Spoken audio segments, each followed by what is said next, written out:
Hello and welcome my dear soul family. कैसे हो आप सब? आशा करती हूँ आप सभी अपने घरों में खुश होंगे और अपनी फैमिलीज़ के साथ सुरक्षित होंगे। आज की रीडिंग में हम देखने की कोशिश करेंगे कि इस वक्त आपके पर्सन की करंट एनर्जीज़ क्या है। जानने की कोशिश करेंगे कि इस वक्त आपके पर्सन आपके लिए कैसा महसूस कर रहे हैं।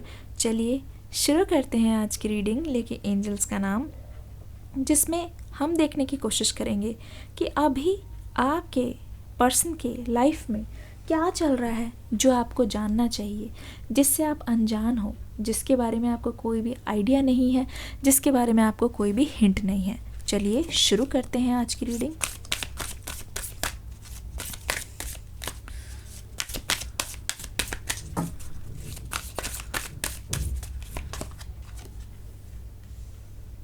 Angel of balance,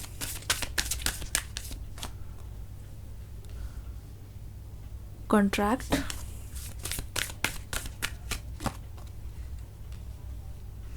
attachment,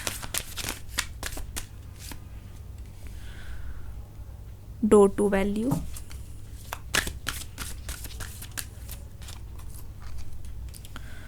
door to romance. चलिए ध्यान से देखते हैं इस वक्त आखिरकार आपके पर्सन की लाइफ में चल क्या रहा है। ओके, पहली बात तो ये ऐसा लगता है कि ये पर्सन इस वक्त जो कुछ भी कर रहे हैं अपनी लाइफ में, हर चीज़ में इनको हार मिल रही है, हर चीज़ में ये मात खा रहे हैं।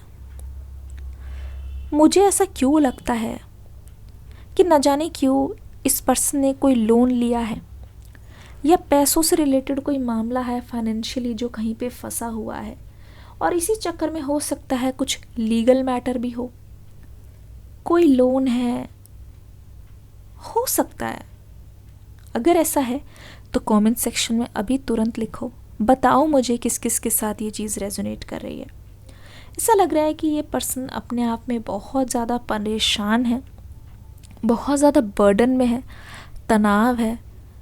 न जाने क्यों मुझे ऐसा लगता है कि इन्होंने किसी को कमिटमेंट कर दी, या फिर घर पे इस पर्सन पे कुछ ज़्यादा ही बोझ है, कुछ जिम्मेदारियाँ ऐसी हैं जिनके तले ये पर्सन दबा हुआ है, और उसको पूरा करने की खातिर ये पर्सन दिन रात इधर से उधर भागा दौड़ी में लगे हुए हैं।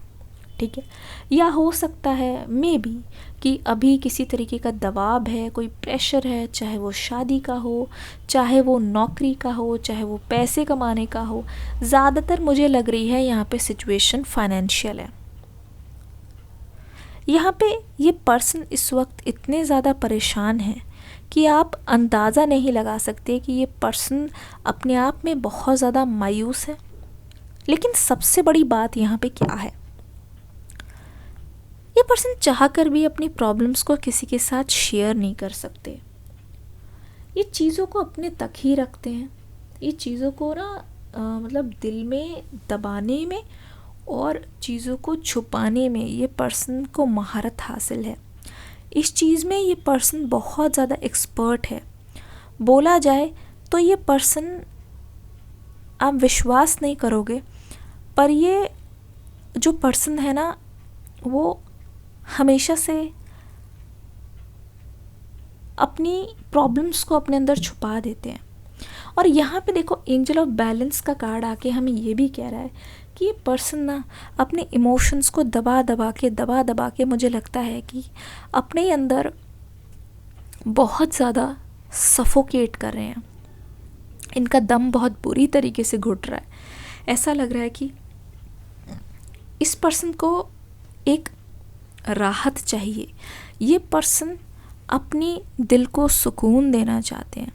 ये पर्सन पूरी तरीके से कोशिश कर रहे हैं किसी तरीके से ये आपसे बात करके ना अपने प्रॉब्लम्स को डिस्कस कर सके। मुझे ऐसा लगता है ये पर्सन हर रात को ना बहुत ज़्यादा आपको याद करने लग जाते हैं। ऐसा लगता है कि ये बहुत ज़्यादा कठिन सिचुएशन से जूझ रहे हैं। ठीक है, जहाँ पे ये पर्सन आपको बता सकते हैं ना बयान कर सकते हैं, लेकिन डेफिनेटली इनके दिल में बहुत ज़्यादा दुख है। अगर आप ध्यान से देखोगे तो ये पर्सन इस चीज़ को लेके बहुत ज़्यादा ही परेशान है, ठीक है। ये पर्सन इस चीज़ को बार बार एनालाइज कर रहे हैं, ठीक है। ये पर्सन इस चीज़ को बार बार अपने मन में सोच रहे हैं, और ये सोच रहे हैं कि जब ये पर्सन आपसे दूर रहकर आपको इतना ज़्यादा याद करें, इसका मतलब डेफिनेटली इस पर्सन को आपकी बहुत ज़्यादा ज़रूरत है। डेफिनेटली इस पर्सन के मन में ये चीज़ आ रही है कि ना चाहते हुए भी आपके पर्सन जो है आपकी तरफ बहुत ज़्यादा खिंचाव महसूस करें। यहाँ पे जो कॉन्ट्रैक्ट का कार्ड है, इससे साफ पता चलता है कि ये पर्सन अच्छी तरीके से जानते हैं कि हमेशा, चाहे आप इनके खुशी में साथ रहे हो चाहे नहीं रहे हो, लेकिन जब जब इन पर दुखों का पहाड़ टूटा है, जब जब चीज़ें इनके आउट ऑफ फेवर में गई है, इन्होंने आपने हमेशा देखिए, ऐसा लग रहा है कि ये पर्सन इतना सब कुछ होने के बाद भी इस तरीके से आपसे अटैच्ड है कि ये बिल्कुल भी आपको अपने से दूर नहीं कर सकते। इनके लिए अगर मैं बोलूं कि हमेशा के लिए इस पर्सन से अलग हो जाओ, ये तो कभी एक ऑप्शन है ही नहीं।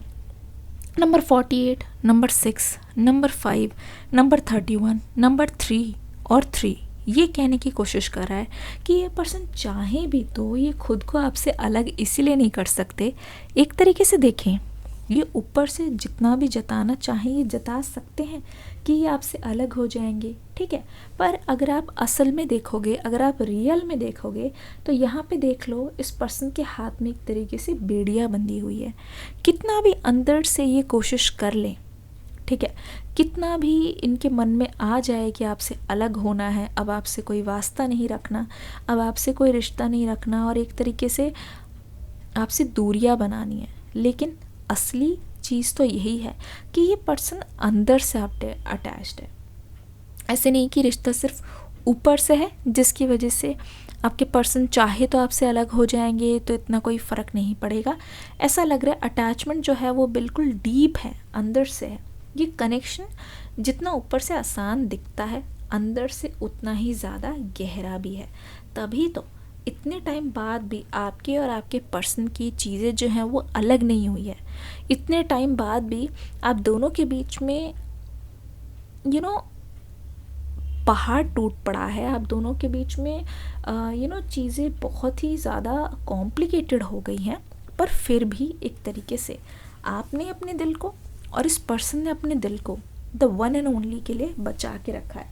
ऐसा लग रहा है इनके दिल की चाबी सिर्फ़ और सिर्फ आपके पास है, और जिसका ये ताला लगा के रखा हुआ है, किसी के लिए भी ओपन नहीं है। डोर टू रोमांस सिर्फ़ और सिर्फ यहाँ पे आपके साथ होना यहाँ पे लिखा हुआ है। एक तरीके से मैं आपको बताने की कोशिश करती हूँ इस रिश्ते में आगे की और आप क्या देखोगे।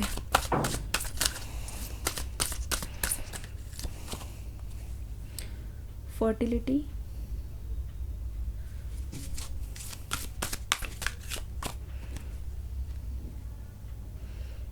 इंट्यूशन,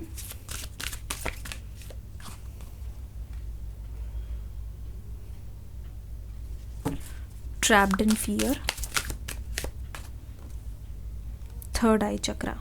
देखो, मुझे लगता है कि ये पर्सन ना बहुत ज़्यादा इंट्यूटिवली सोच रहे हैं, और अपने इंट्यूशन को सोचते हुए इस पर्सन के दिमाग में एक चीज़ और आ रही है, थर्ड आई चक्रा। पता चल रहा है कि ना चाहते हुए ये पर्सन ना बहुत ज़्यादा एग्जॉस्ट हो चुके हैं, ठीक है। सोच के कि क्या पॉसिबिलिटीज़ हो सकती है, क्या क्या इस रिश्ते में चेंज आ सकता है, क्या क्या एक तरीके से यहाँ पे चेंजेस हो सकते हैं। ये सोच के ना ये पर्सन परेशान हो गए। अब ऐसा लग रहा है इनको कि अब कोई भी सोल्यूशन नहीं निकल सकेगा, तो बेटर ये है कि किसी भी चीज़ पे ध्यान ना देके सिर्फ उस पे ध्यान दो जो चीज़ अपने हाथ में है। तो यहाँ पे फर्टिलिटी का कार्ड है कि डेफिनेटली ये पर्सन ऐसा चाह रहे हैं कि ये रिश्ता आगे बढ़े। इस पर्सन के मन में ये चीज़ है कि इस रिश्ते को नया नाम देना है, इस रिश्ते को कामयाब बनाना है, जिसे ये बहुत ज़्यादा दिल से चाह रहे हैं। और ऐसा लग रहा है कि ये पर्सन ना अब दोनों के रिश्ते को लेके इनका जो अप्रोच है वो बहुत ज़्यादा पॉजिटिव नज़र आ रहा है। पॉजिटिव अप्रोच होने का मतलब ये है कि इस पर्सन ने ना ठान लिया है कि कुछ हो ना हो, इस रिश्ते को उसके अंजाम तक पहुंचाना है। कुछ हो ना हो, यहाँ पे ना जो एफ़र्ट्स लेने होंगे, जो कोशिशें करनी है वो करनी है, क्योंकि यहाँ पे अगर ये पर्सन अपने मकसद में कामयाब हो जाते हैं तो यहाँ पे इनका फ़ायदा ही फ़ायदा है। एक तरीके से मुझे लग रहा है कि ये पर्सन बार बार कुछ टाइप करते हैं, फिर पीछे जाते हैं, फिर चीज़ों को करते हैं, और मुझे ऐसा लगता है कि ये पर्सन ना बहुत ज़्यादा खुद पर हार्श हो रहे हैं। अगर ध्यान से देखा जाए तो पता चल रहा है कि जो आपके जो पर्सन की इंट्यूशंस है वो कुछ और कह रही है। ऐसा लग रहा है कि आपके जो पर्सन है वो बहुत ज़्यादा इस समय बेताब हो रहे हैं, क्योंकि देखो डर किस बात का है, डर इस बात का है जो इनको महसूस हो रहा है कि आप इनके हाथ से निकलते जा रहे हो, दूर जाते जा रहे हो। ऐसा इस पर्सन को लग रहा है बहुत टाइम से कि हो ना हो सकता है कि आपका ना टेस्ट चेंज हो रहा है, ठीक है, हो ना हो सकता है कि आप चेंज हो रहे हो, बाहर से चेंज हो रहे हो सकता है कि आप एक नए पाथ पे चल पड़े हो सकता है कि न्यू बिगनिंग की ओर आप जा रहे हो, और कहीं ना कहीं आप बहुत ही ज़्यादा आपकी चॉइसेस में चेंज आया है, ठीक है। एक तरीके से इनकी आंखें खुल रही है और ये देख रहे हैं कि आपके अंदर बहुत ज़्यादा चेंजेस आ रहे हैं, जिसको देख के ये बहुत ज़्यादा इनके अंदर हैरानी आ रही है।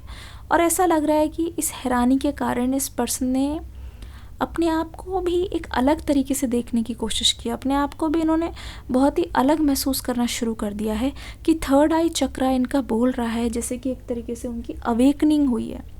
ऐसा लग रहा है कि ये पर्सन अब अपने आप को आपकी नज़रों से देख रहा है। आपकी नज़रों से जब ये देख रहे हैं तो इनको बहुत सारी रियलाइजेशन हो रही है। क्या क्या ये सोच रहे हैं, इनकी क्या क्या रियलाइजेशन है, वो ज़रा देखने की कोशिश करते हैं। ये पर्सन आखिरकार कैसा महसूस कर रहे हैं।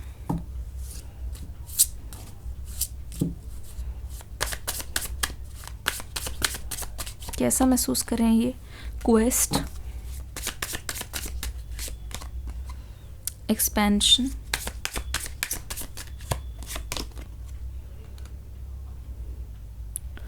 complacency,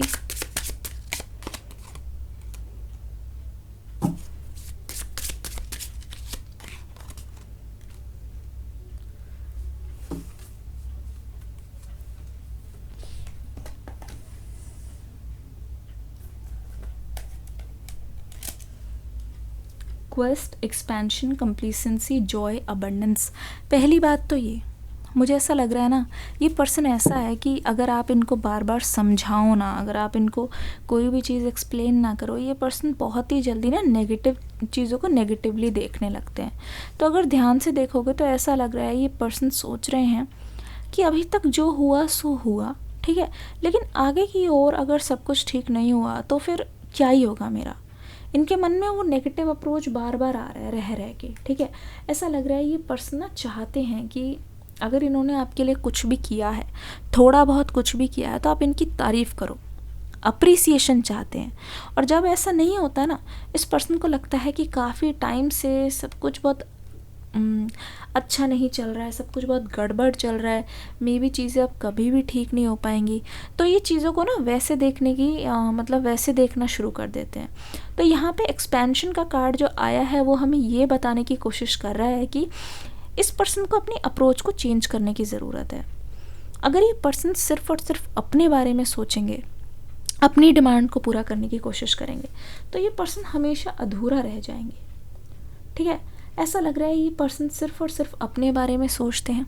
कहीं ना कहीं इनके मन में ये भी चलता है कि ठीक है,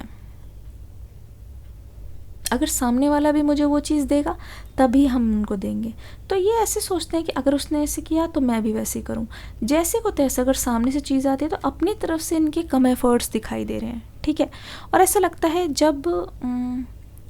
जब इनकी अटेंशन किसी को चाहिए होती है तो ये पर्सन जानबूझ के उससे दूरियां बनाने की कोशिश करते हैं। ये चीज़ मैं देख रही हूँ। और ऐसा भी लग रहा है कि ये पर्सन ना अब दोनों का रिश्ता खुदा ना खास्ता बहुत मतलब सही चल रहा था, पर इस पर्सन की गलती की वजह से यहाँ पे तबाही मची है। देखो किस तरीके से यहाँ पे अबंडेंस आई हुई है, किस तरीके से ऐसा लग रहा है कि आपके रिश्ता हंसता खेलता था, सही था, पर इस पर्सन ने ना अपने नज़रिए की वजह से बिना वजह मिसअंडरस्टैंडिंग बताना, किसी के साथ जाना तो इशू निकालना, छोटी छोटी बातों का बतंगड़ बनाना, आपके साथ कोऑपरेट नहीं करना, आप कोई चीज़ बोलो तो उसको कंप्लेन समझना, ऐसी ऐसी चीज़ों पे इन्होंने ऑब्जेक्शन जताई है, जिसकी वजह से मैं देख रही हूँ यहाँ पे। देखो आप अपने काम में लगे हुए हो, आप उस चीज़ को करने में लगे हो, आप इनकी चीज़ों पे ध्यान ना देके इस रिश्ते को सींचने में, सहेजने में, ग्रो करने में लगे हुए थे। पर एट द सेम टाइम इस पर्सन ने ना हमेशा हर छोटी छोटी चीज़ों पे इशू निकाला है। अगर आप इस बात से अग्री करते हो इस पर्सन ने हर छोटी छोटी चीज़ पे इशू निकाला, तो कमेंट सेक्शन में लिखो अभी इशू, और इस रीडिंग को एक लाइक दे दो, क्योंकि मुझे लगता है यहाँ पे बहुत ही गहराई से आपके पर्सन की हिडन फीलिंग सामने आ रही है, हिडन जो थी अभी तक चीज़ें। इशू लिख दो जल्दी से। डिस्क्रिप्शन बॉक्स में न्यू रीडिंग का लिंक है, देख के ज़रूर जाना।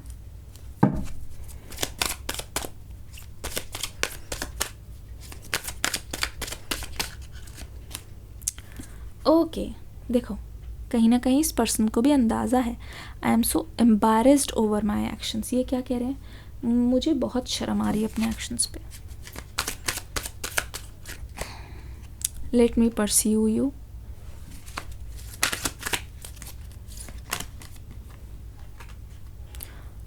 I know I am the one to blame. I want you here next to me. एक और card. Don't be so insecure. क्या चल रहा है यहाँ पे देखो। ओके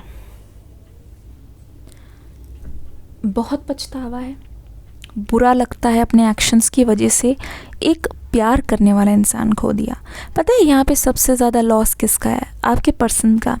उन्होंने तो एक ऐसे इंसान खो दिया ना जो उनका साथ कभी नहीं छोड़ता। उन्होंने तो एक ऐसे इंसान खो दिया ना जो उन पे कभी गिव अप नहीं करता। उन्होंने एक बहुत ही ट्रस्टेबल, लॉयल और हमेशा हेल्पिंग, केयरिंग इंसान छोड़ दिया। तो ये कह रहे हैं मुझे बहुत शर्म आ रही है अपने एक्शन में, I am so embarrassed over my actions. पछतावा है, रिग्रेट वाली फीलिंग्स दिख रही है, और इस फीलिंग को ये किसी के साथ शेयर नहीं कर रहे हैं क्योंकि उनको पता है कि ज़्यादातर टाइम गलती इनकी तरफ से है। अब ये क्या बोल रहे हैं, I know I am the one two blame. I know कि मेरी गलती है, तो अगर तुम मुझे ब्लेम कर रहे हो तो इसमें कोई मतलब वो नहीं है। आपने तो बहुत बार इस पर्सन से लड़ाई रोकने के लिए बहुत सारे इशू उठाए नहीं हैं, वरना देखे जाए तो आप हमेशा से डरते रहे हो कि अगर आप कोई चीज़ डिस्कस भी करोगे तो इस पर्सन को लगेगा कि इशू है ना। तो ऐसा लग रहा है कि ये पर्सन बोल रहे हैं कि ठीक है मैंने मतलब कोई चीज़ उठाई नहीं है, ठीक है, लेकिन मैंने छोटी छोटी बातों का बतंगड़ बनाया, जिसकी वजह से हम दोनों के बीच में अनबन हुई है, जिसकी वजह से हम दोनों के बीच में दूरियां पैदा हुई है। ये कह रहे हैं डोंट बी सो इनसिक्योर। ये कह रहे हैं कि अब पूरी तरीके से मुझे अपनी गलतियों का एहसास हो रहा है, तो तुम्हें परेशान होने की ज़रूरत नहीं है, क्योंकि फ़ॉल्ट तुम में नहीं, फ़ॉल्ट मुझ में थी। तुम्हें परेशान होने की ज़रूरत नहीं है, क्योंकि जो कुछ भी किया है उसके लिए ज़िम्मेदार कहीं ना कहीं मैं हूँ। और मुझे क्योंकि तुमसे माफ़ी मांगनी है, क्योंकि मुझे तुम्हारा नज़रिया चेंज करना है, क्योंकि मुझे अपने अंदर सुधार लाना है, क्योंकि मुझे इम्प्रूवमेंट करना है, कुछ अच्छा करना है। और अपनी गलतियों का सुधार तभी से शुरू होगा जब तुम मुझे एक मौका दोगे। तो यहाँ पे ये पर्सन आपसे एक तरीके से परमिशन मांग रहे हैं, लेट मी परस्यू यू। ये कहने की कोशिश कर रहे हैं मुझे एक मौका दो, मुझे बस एक बार इजाज़त दो। मौका, अगर तुम मुझे करीब नहीं आने दे रहे तो जस्ट एक बार मौका दो कि ना एक बार बस मुझे चांस दे के देखो। मैं यकीन दिलाता हूँ या दिलाती हूँ, I want you here next to me. मुझे तुम चाहिए हो, बिल्कुल सामने सामने चाहिए हो, नो मैटर वॉट। ऐसा लग रहा है कि ये सामने आके बहुत कुछ कन्फेशन करना चाहते हैं। यहाँ पे एक्शन भी दिखेगा आपको आपके पर्सन की तरफ से, क्योंकि आपका पॉजिटिव माइंड और उनका फ्रेजाइल माइंड दोनों मिलके ना आपस में बहुत ग्रोथ होगी इस बार आपकी। दोनों एक दूसरे की सुनोगे, एक दूसरे को अंडरस्टैंड करोगे, और यहाँ पे यह है एक दूसरे की केयर बहुत आप करोगे। एक दूसरे को संभालोगे इस बार, तो ऐसा लगता है कि ये आपको एक्सप्रेस करेंगे, आप उनकी केयर करोगे, ये रिश्ता बहुत अच्छा फ्रूटफुल होने वाला है, रिश्ता बहुत ज़्यादा फ्लोरिश करने वाला है। और ऐसा लग रहा है कि ये रिश्ता अब आपके फेवर में होगा, जैसा आप कहोगे उस टाइप का ये होने वाला है, जो आपने अभी तक ड्रीम्स में सोचा था। तो ये जो रिलेशनशिप है ये आपका ड्रीम रिलेशनशिप होने वाला है। एग्जैक्टली जो जो चाहते हैं ऐसा हो, प्लीज़ अभी अभी कमेंट सेक्शन में अफर्मेशन लिख दीजिए, ड्रीम रिलेशनशिप। जैसा जैसा आप चाहते हो वो सारी डिमांड्स आपकी यूनिवर्स पूरी करेगा। एटलीस्ट आप उनको बताओ तो सही, जल्दी से कमेंट सेक्शन में लिखिए ड्रीम रिलेशनशिप। इस रीडिंग को प्यार दीजिए। डिस्क्रिप्शन बॉक्स में न्यू रीडिंग का लिंक है, देख के ज़रूर जाइए। कमेंट सेक्शन में इस रीडिंग को प्यार से भर देना। मैं मिलूँगी अगली रीडिंग में एक न्यू एनर्जी के साथ। तब तक के लिए आप सभी से विदा लूँगी और कहूँगी god bless you, love you all, take care and bye bye.